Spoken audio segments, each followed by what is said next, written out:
दोस्तों, कोई भी लक्ष्य मनुष्य की साहस से बड़ा नहीं। हारा वही जो लड़ा नहीं। जी हाँ दोस्तों, नमस्कार। मैं डॉक्टर मुकेश एक बार फिर से आप सभी दर्शकों का हार्दिक अभिनंदन करता हूं आपके चैनल एस्ट्रो नक्षत्र 27 पर। और आज मैं आपके सामने उपस्थित हुआ हूं मेष राशि के जातकों के लिए सितंबर महीने का संपूर्ण मासिक राशिफल और मार्गदर्शन को लेकर। प्रिय मेष राशि के जातकों, 2024 का ये नवा महीना आपके लिए थोड़े मिश्रित परिणामों को लेकर आया है। जहां आपके लाभेश कर्म फलदाता शनिदेव लाभ के भाव में ही वक्री होते हुए आपको लाभ देते रहेंगे।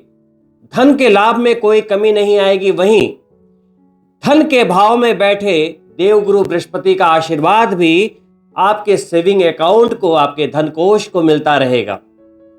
वहीं जन्म चंद्रमा से तीसरे भाव में आपके राशि के स्वामी विराजित होकर आपके प्रबल भाग्य की संभावनाएं और साथ ही मानसिक रूप से कई डिसीजंस होते सितंबर के माह में दिख रहे हैं। वहीं आपके धन के स्वामी शुक्र देव, जो वैभव और रिद्धि सिद्धि के दाता है, अभी अपनी नीच राशि में आपके जन्म चंद्रमा से छठे भाव में गोचर कर रहे हैं।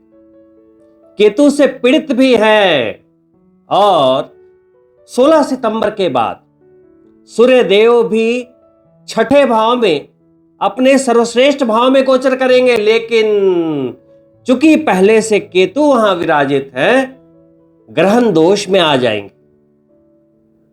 तो जहां शनिदेव का सपोर्ट आपके साथ है, मंगल देव का सपोर्ट आपके साथ है, देवगुरु बृहस्पति का सपोर्ट आपके साथ है, वहीं सूर्य देव अच्छे गोचर में होते हुए भी कहीं ना कहीं आपको आत्मिक पीड़ा और थोड़े से कार्यस्थल पे संघर्ष जरूर देंगे।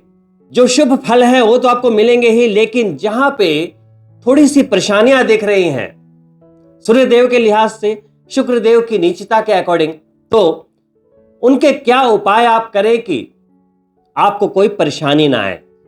आप सभी मेष राशि के जातक बड़े महत्वाकांक्षी, निडर, रिस्क लेने वाले और डेयर डेविल होते हैं। अगर किसी चीज को चाह लिया शिद्दत से तो ईश्वर भी शायद उसे रोक ना पाए, उन्हें देना ही पड़ता है। जिद्दी और समटाइम्स कहीं ना कहीं थोड़े अहंकार का आना भी स्वाभाविक हो जाता है मेष राशि के जातकों के लिए। तो अहंकार से आपको बचना है और सफलता हासिल करनी है। सितंबर के महीने के प्रथम दिन जो ग्रहीय स्थितियां हैं कुछ इस प्रकार से हैं। आपके राशि के स्वामी मंगल देव पराक्रम के भाव में जन्म चंद्रमा से तीसरे भाव में गोचर कर रहे हैं। मंगल देव तीसरे भाव में बैठे हैं तो वहां से उनकी 3 दृष्टियां, पहली दृष्टि, चौथी दृष्टि जा रही है आपके छठे भाव पर, रोग शत्रु ऋण के भाव पर, और उनकी सीधी 7वीं दृष्टि जा रही है आपके भाग्य के भाव पर। भाग्य को बलि कर रहे हैं। और उनकी 8वीं दृष्टि आपके करियर पर जा रही है, करियर को भी वो बूस्ट कर रहे हैं, ऊर्जा दे रहे हैं। तो आपके राशि के स्वामी ने अपनी दृष्टियों से सभी चीजों को संभाला हुआ है।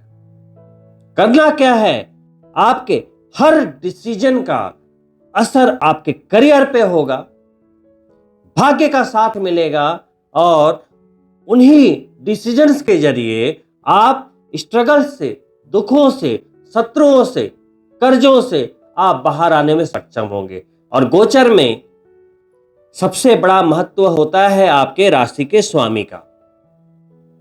तो मंगल देव सितंबर के महीने में आपकी क्या मदद कर रहे हैं? पहली मदद, तीसरा भाव हमारे पराक्रम का होता है, रिस्क टेकिंग का होता है, जो आपका स्वभाव है मेष राशि के जातकों का, रिस्क लेना, डिसीजंस लेना। अब मैं जो बारंबार ये बोल रहा हूं रिस्क लेना, रिस्क लेने का मतलब है कि लाइफ में निर्णय का लेना। लोग वही नहीं ले पाते क्योंकि हर इंसान ये सोचता है कि उन्हें सब कुछ पता है। लेकिन दोस्तों, सिर्फ पता होने से कुछ भी नहीं होता। सभी को पता है कि मॉर्निंग वॉक करना सेहत के लिए लाभकारी है, लेकिन कितने लोग कर पाते हैं? 100% में 1% लोग। ठीक उसी तरह से हर किसी को पता है जिंदगी में कि सफल कैसे होना है, पैसे कैसे कमाने हैं, लेकिन होते कितने हैं? यहां भी वही है कि पता होने से कुछ नहीं होता, करने से होता है, एग्जीक्यूशन से होता है। तो जो तीसरा भाव है वो एग्जीक्यूशन का है। कुछ करो। तो आपके राशि के स्वामी क्या बोल रहे हैं तीसरे भाव के गोचर में? कुछ करो, डिसीजंस लो। जैसे मान लो आप किसी जॉब में हो या बिजनेस में हो, किसी भी पोजीशन पे हो, घर परिवार के किसी भी हालात में फंसे हो, लव लाइफ के किसी हालात में फंसे हो, या आप स्टूडेंट हो, किसी भी पॉइंट पे आप अटके हुए हैं, बड़े असमंजस में हैं, उस असमंजस से निकलने के लिए सिर्फ आपको एक हेल्दी डिसीजन की आवश्यकता होती है। मंगल देव जो कि पावर हाउस है, ऊर्जा का स्रोत है, तो वो आपको क्या बोल रहे हैं? डिसीजन लो। और आपके अंदर क्षमता है क्योंकि वही आपके स्वामी हैं। तो इस सितंबर के महीने में आपको जो भी सफलता मिलनी है, आपके निर्णय के बाद ही मिलेगी। तो यह है पहले गोचर की व्याख्या। वहीं पूरे महीने शनिदेव, अभी तो 15 नवंबर तक वक्री रहेंगे, तो शनिदेव चूंकि आपके करियर के नियंत्रण करता है और आपके लाभेश है, और लाभ के भाव एकादश में ही वक्री होते हुए गोचर कर रहे हैं। तो जितने भी मेष राशि के आप जातक हैं, शनिदेव की कृपा से, जिनकी कुंडली में शनिदेव बिल्कुल अच्छे पोजीशन में गोचरस्थ हैं, उन्हें लाभ देते रहेंगे।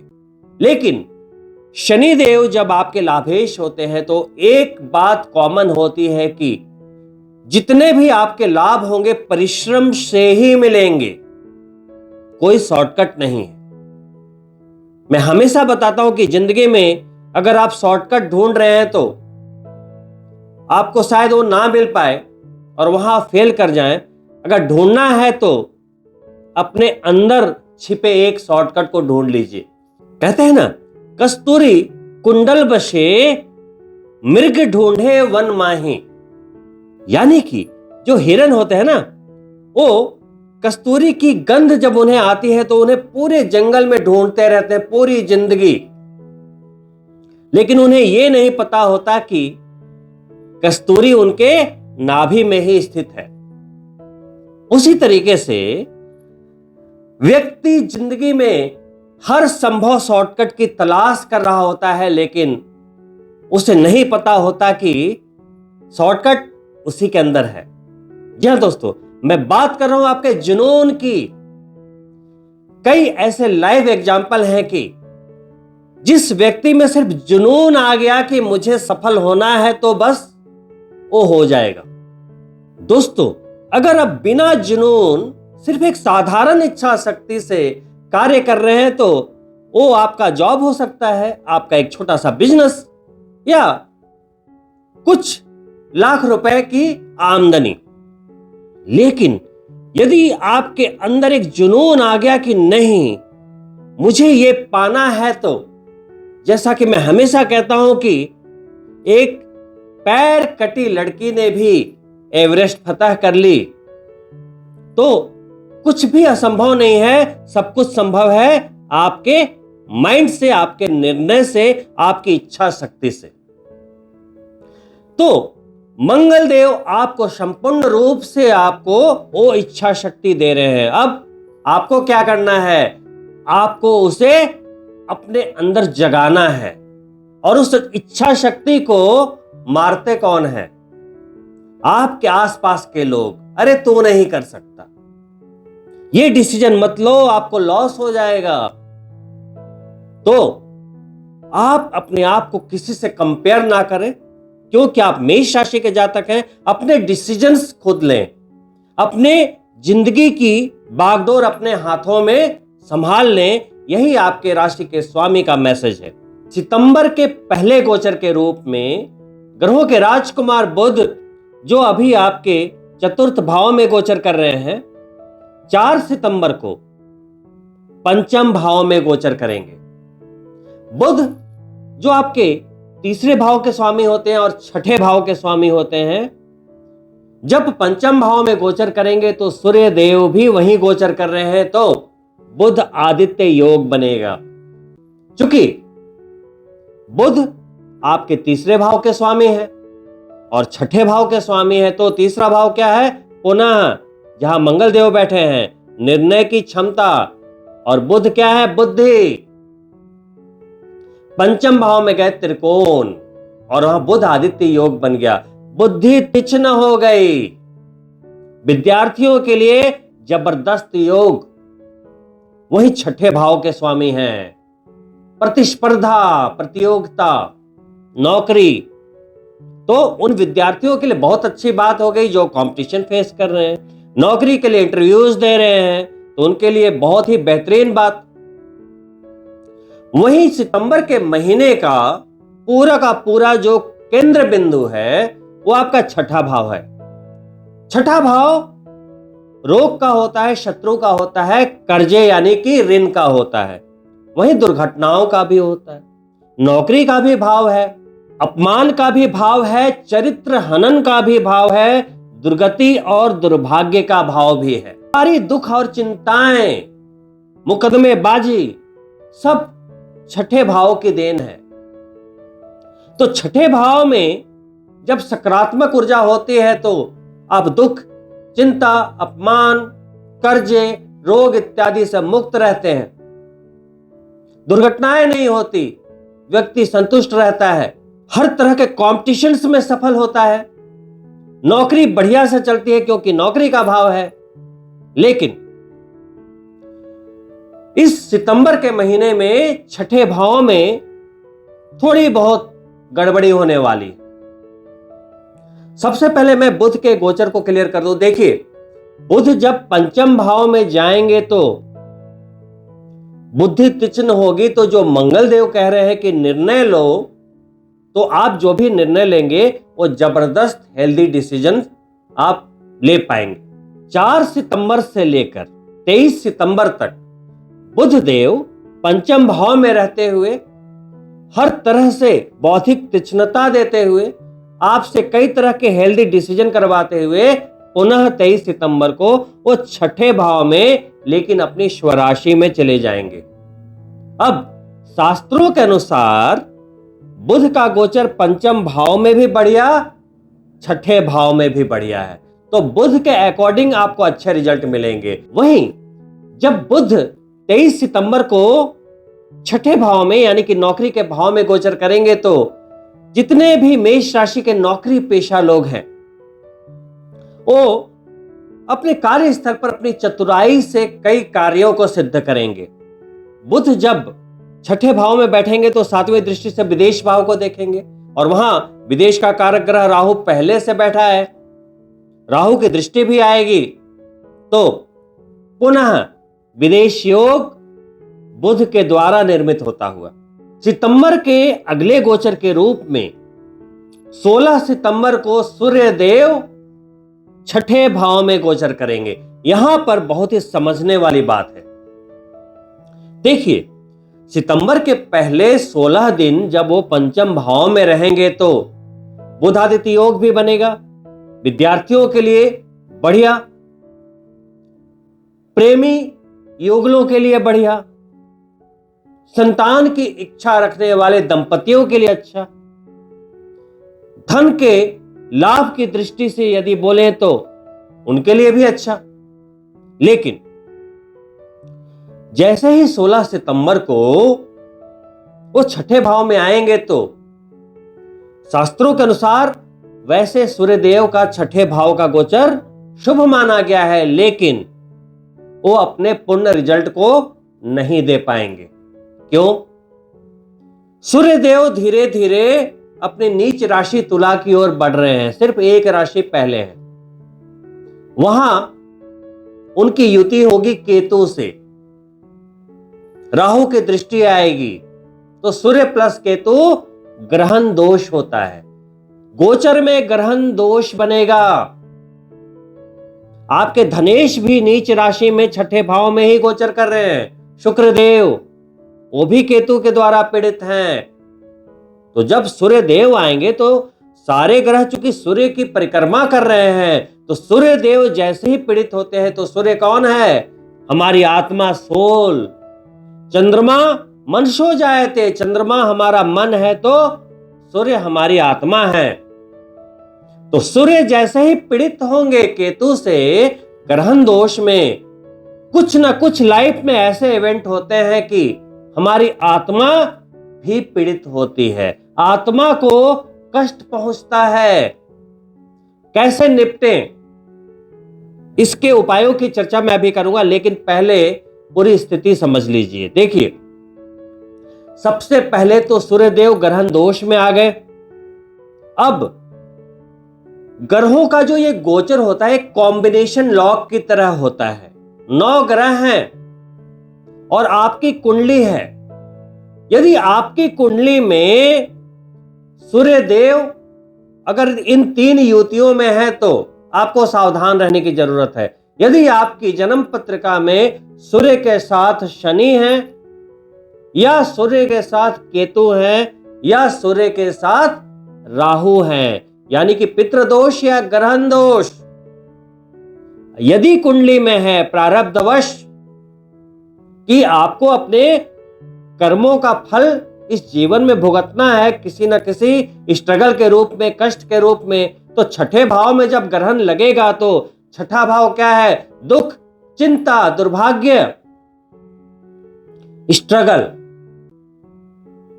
तो यहां पर आपको एक और बात देखनी पड़ेगी कि जो शनि देव हैं, सूर्य देव छठे भाव में है तो शनि देव उनसे 6 भाव आगे, 1 2 3 4 5 6, इसको कहते हैं सूर्य से शनिदेव छठे भाव में और शनि देव से सूर्य अष्टम भाव में, इसको कहते हैं षडाष्टक योग। एक तो ग्रहण दोष में, ऊपर से शनि चूंकि लाभेश हैं, वहां से सूर्यदेव कहां आ गए? लक्ष्मी त्रिकोण के स्वामी हैं तो षडाष्टक योग में आ गए। तो ग्रहण दोष में भी सूर्यदेव का फंसना, षडाष्टक योग में लाभेश से आ जाना, दोनों ही आपके लिए अच्छी सूचना नहीं है। यहां पर आपको बचते बचाते निकलना पड़ेगा। तभी मैंने बोला था कि ये महीना आपको मिश्रित परिणामों को देगा। महीने के पहले 15 दिन चीजें सामान्य रूप से चलती रहेंगी, लेकिन जैसे ही सूर्य केतु का ग्रहण दोष एक्टिव होगा, शनि सूर्य का षडाष्टक योग एक्टिव होगा, आपके लिए राह आसान नहीं रहेगी, कुछ न कुछ चुनौतियों का सामना करना पड़ेगा। ग्रहण दोष होने के बाद उन लोगों को तो पूर्ण रूप से सचेत हो जाना है जिनकी कुंडली में भी ये दोष है, पूर्ण रूप से। तो वैसे व्यक्तियों को, वैसे जातकों को अपनी जन्म पत्रिका इमीडिएट दिखा लेनी चाहिए, नहीं तो परेशानी होगी। क्योंकि ये महीना पूरा 16 सितंबर से 16 अक्टूबर और उसके बाद 16 अक्टूबर को सूर्यदेव नीच के हो जाएंगे। तो 2 महीने बिल्कुल कहीं ना कहीं आप मुश्किलों में चले आएंगे और 7.5 मार्च में बिल्कुल आपके सिर पे खड़ी है। तो वैसे में आप 1 महीना भी वेस्ट नहीं कर सकते। मैं आपको समझा रहा हूं, ये ना समझे कि मैं आपको डरा रहा हूं, उसमें कोई लाभ नहीं है। जो सिचुएशन गोचर में है मैं उसकी व्याख्या कर रहा हूं और इससे कैसे बचना है वो भी मैं आपको बता रहा हूं। तो देखिए, अगर ग्रहण दोष छठे भाव में है तो आपको शत्रुओं से थोड़ी परेशानी हो सकती है, शत्रु हावी हो सकते हैं। कर्ज का यदि दबाव आपके ऊपर पहले से था तो इस महीने कर्ज के कारण कुछ मुश्किलें आपके जीवन में आ सकती हैं। या स्वास्थ्य से संबंधित कुछ समस्याओं से आपको दो चार होना पड़ सकता है। बचे कैसे? देखिए, यदि कुंडली में ग्रहण दोष है तो आने वाले 2 अक्टूबर को सूर्य ग्रहण के दिन उसके उपायों को आप करवाएं, क्योंकि ग्रहण दोष की जो शांति होती है सिर्फ ग्रहण काल में ही की जाती है। उसके लिए आप किसी अच्छे एस्ट्रोलॉजर से संपर्क करें और उसकी पूरी विधि जानें और उसे बिल्कुल प्रायोरिटी में करें, क्योंकि ग्रहण दोष हमारे पूर्व जन्म के कर्मों के अनुसार हमारी जन्म पत्रिका में लिखा एक प्रारब्ध है। और जब हम कोई भी दोष उन्मूलन करते हैं या पूजा पाठ करते हैं तो उसका सिर्फ एक ही मकसद होता है कि हमें प्रभु को यह बताना है कि हे प्रभु, मुझे अपनी गलती का आभास है, मुझे माफ कर दो। पूजा प्रभु के चरणों में अपनी क्षमा पहुंचाने का जरिया मात्र है। यह नहीं कि आपने किसी को 2 लाख रुपए दे दिए, 1 लाख रुपए दे दिए कि जी मेरी पूजा कर दो, अहंकार में भरकर। वो पूजा नहीं होती, वो दोष उन्मूलन नहीं होता। आपकी श्रद्धा चाहिए, आपकी भावना चाहिए। तो ये नहीं चलेगा कि मैं उस दिन बिजी हूं, ग्रहण के दिन कैसे करूंगा, छुट्टी नहीं मिलेगी, बिजनेस में लॉस हो जाएगा। तो यदि आप ऐसा सोच रहे हैं तो शायद प्रभु की कृपा नहीं है कि आप इस दोष से मुक्त हो पाए। प्रभु की कृपा रहेगी तो आप सब कुछ छोड़ के इस दोष से मुक्त होने का उपाय करेंगे। अब जिनकी पत्रिका में यह ग्रहण दोष नहीं है उन्हें क्या करना चाहिए? देखिए, पूरे वर्ष में सूर्य हर महीने अपनी राशि बदलते हैं, तो कभी उनकी मुलाकात राहु से होगी, कभी केतु से होगी, कभी शनि से होगी। तो 3 महीने तो चले जाएंगे राहु, केतु और शनि में, एक महीने के गोचर में। किसी महीने वो नीच के रहेंगे। तो 12 महीने में 4 महीने तो ऐसे ही आपका कहीं ना कहीं लॉस हो गया। करना क्या है? जन्म पत्रिका दिखाइए। यदि सूर्य की स्थिति शुभ आ रही है तो हमेशा आपको रूबी पहनना चाहिए, यदि आपकी कुंडली में सूर्य की स्थिति अच्छी नहीं है। यदि सूर्य अशुभ है तो आपको एक तांबे का छल्ला रिंग फिंगर में पहनना चाहिए। प्रातःकाल उठें, जल में थोड़ा सा गंगा जल मिलाकर, थोड़ी सी रोली, मिश्री, अक्षत डालकर सूर्य भगवान को जल अर्पित करना ना भूलें। हर महीने की षष्ठी और सप्तमी तिथि सूर्य देव के लिए विशेष उपासना के लिए महत्वपूर्ण मानी गई है। दोस्तों, वहीं सूर्य को यदि आपको शुभ रखना है, जिंदगी में मान सम्मान प्रतिष्ठा पानी है, क्योंकि सूर्य देव मान सम्मान और प्रतिष्ठा के कारक हैं। आप चाहते हैं कि कार्यस्थल पे बॉस से, एडमिनिस्ट्रेशन से हमेशा बनाव रहे, नौकरी बार बार ना छूटे, तो हमेशा सूर्य देव की उपासना करनी चाहिए। तो सूर्य देव की उपासना के लिए महामंत्र गायत्री मंत्र का सहारा लें। ओम भूर्भुवः स्वः तत्सवितुर्वरेण्यं भर्गो देवस्य धीमहि धियो यो नः प्रचोदयात्। रुद्राक्ष की माला ले लें। प्रतिदिन कम से कम 5 माला मिनिमम अभी करना है। जिनकी पत्रिका में ग्रहण दोष है पूरे वर्ष करते रहें। हो सके तो नवरात्रि में 24,000 या 11,000 मंत्रों का अनुष्ठान करें। देखिए कैसे ग्रहण दोष छू मंत्र होता है।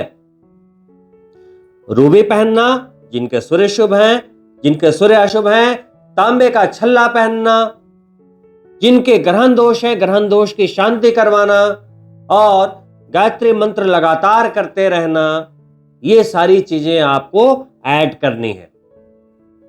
और सारे ग्रह तभी अच्छे फल देते हैं जब सूर्य अच्छे फल देते हैं।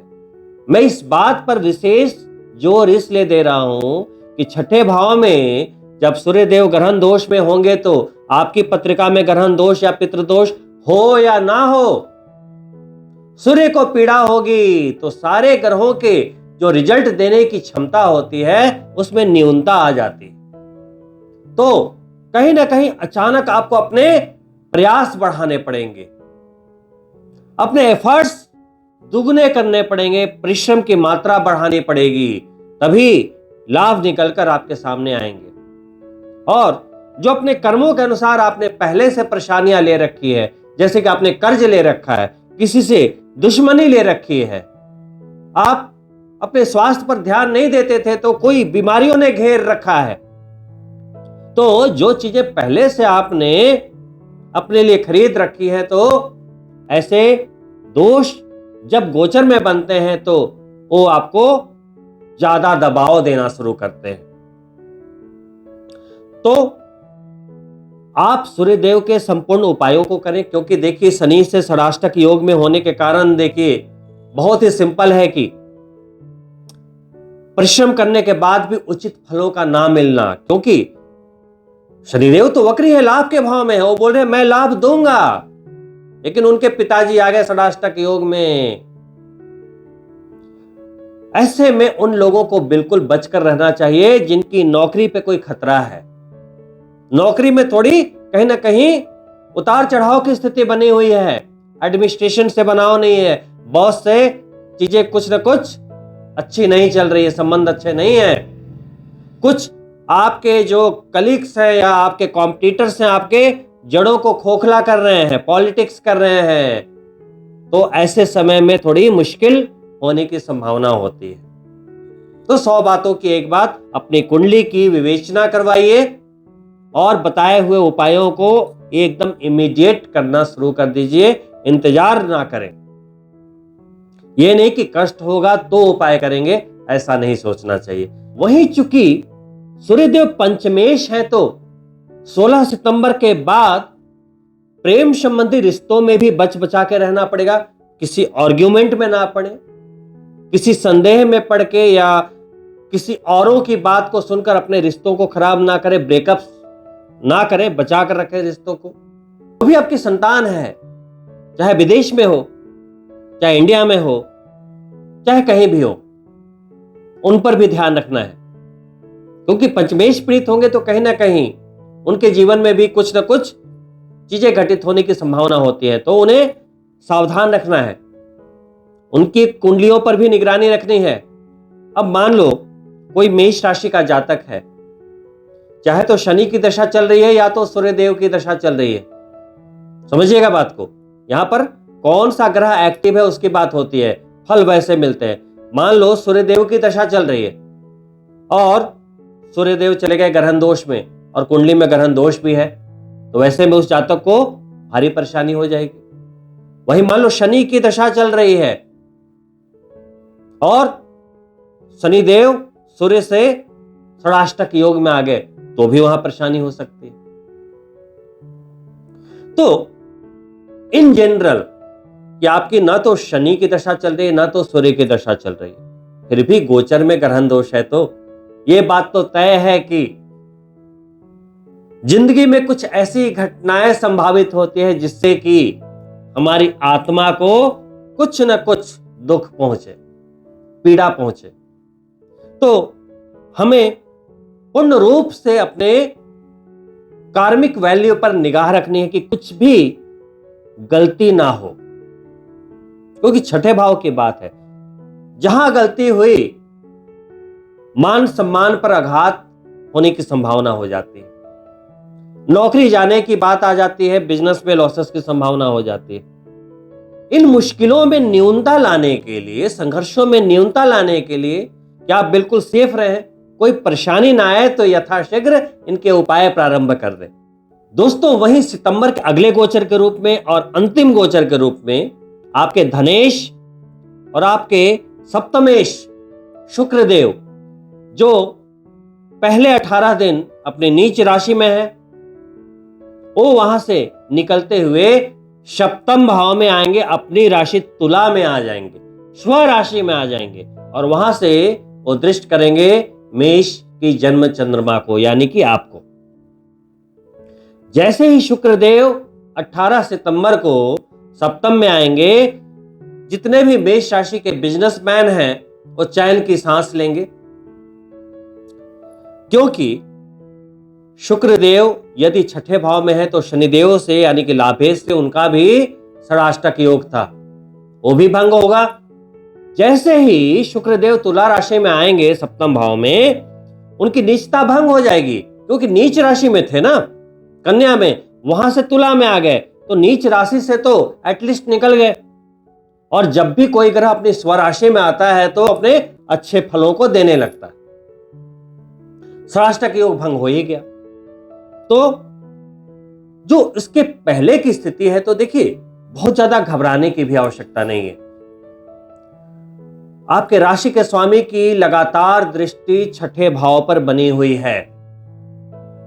1 2 3 4 मंगल देव की चौथी दृष्टि छठे भाव पर, ये एक ब्लेसिंग है। और वहीं पे जो देवगुरु बृहस्पति बैठे हैं धन के भाव में, द्वितीय भाव में, वहां से उनकी 5वीं दृष्टि भी छठे भाव पर है।